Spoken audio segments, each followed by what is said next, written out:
To sum up the discussions of our chapter 2 or module number 2, the first stages that our presenter discusses about the business processes. Now, so what is the definition of business processes and what is the relationship between them and information system? Again, a business process refers to a coherent collection of actions that delineate the manner in which particular business tasks are executed.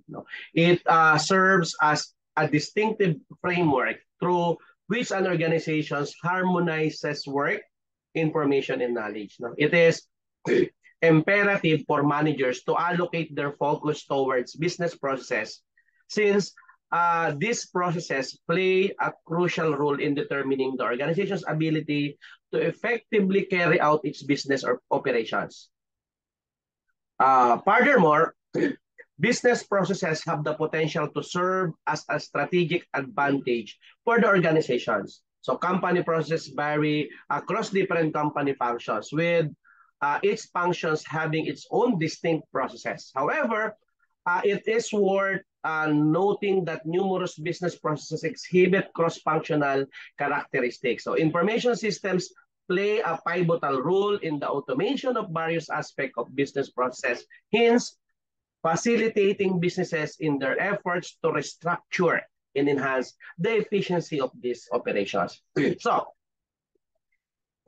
how do systems cater to the diverse management groups inside a company organizations? So a while ago, our presenter also discussed about the TPS, MIS, DSS, and so on. Okay.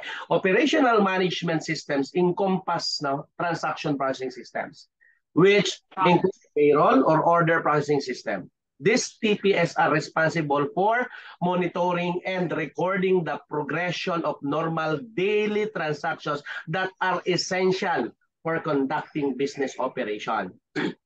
Management information system provide reports that cater to the needs of middle management by consolidating data from transaction processing system. But these reports are rarely characterized by a high degree of analytical depth.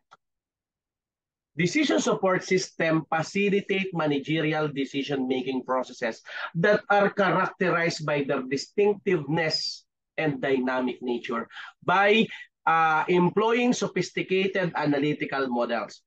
All of these various technologies offer business intelligence capabilities that assist managers and employees inside an organization in making decisions that are better informed. So, the business intelligence system discussed cater to various management levels, include executive support systems designed for senior management. And these systems offer data in visual formats like graphs, as charts, and dashboards, which are accessible through portals. So, they draw upon a multitude of internal and external information sources. Now, how do enterprise-linked system enhance organizational performance? We need to accept the fact that enterprise apps are specifically developed to facilitate the integration and synchronization of various activities and business processes. So, enterprise systems are designed to integrate the fundamental internal business operations of an organization into a unified software system with the aim of enhancing coordination and facilitating informed decision-making. So supply chain management system facilitate the effective administration of the firm's interactions with suppliers in order to enhance the efficiency of planning, sourcing, production, and delivery processes for products and services. So client relationship or yung CRM natin solutions facilitate the integrations and control of many business operations pertaining to the firm's client base. So, knowledge management systems facilitate the optimization of knowledge generation, sharing, and distribution within organizations. Intranets and extranets are exclusive corporate networks that utilize internet technologies to integrate information from diverse sources. Again, extranets facilitate the provision of restricted section of internal business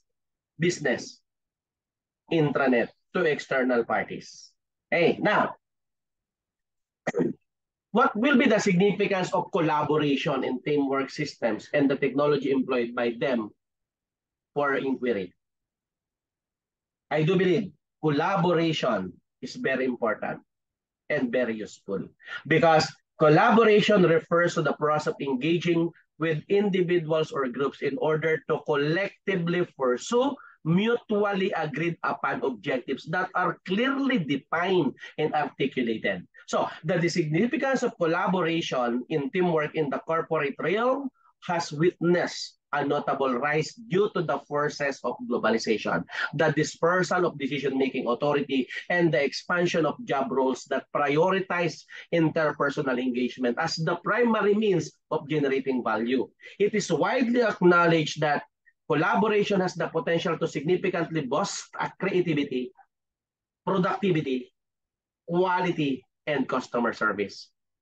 In contemporary context, no, the establishment of effective collaboration necessitates the presence of a conducive organizational culture alongside the provision of information system and technologies that facilitate collaborative endeavors. So, collaboration tools encompass a range of technological platforms that facilitate corporate or cooperative work.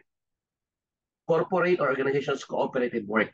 These tools comprise many mediums such as electronic email, instant messaging, wikis, video conferencing system, virtual environments, social networking system, mobile devices, and online collaboration platforms like Google Apps, Microsoft SharePoint, and Lotus Notes.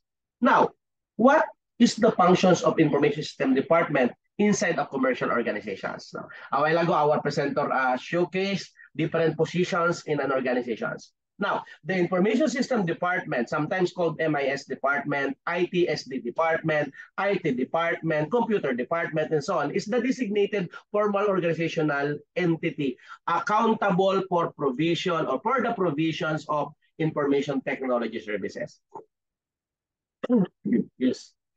The responsibility of maintaining the hardware, software, data storage, and network that constitute the organization's IT infrastructure is under its purview.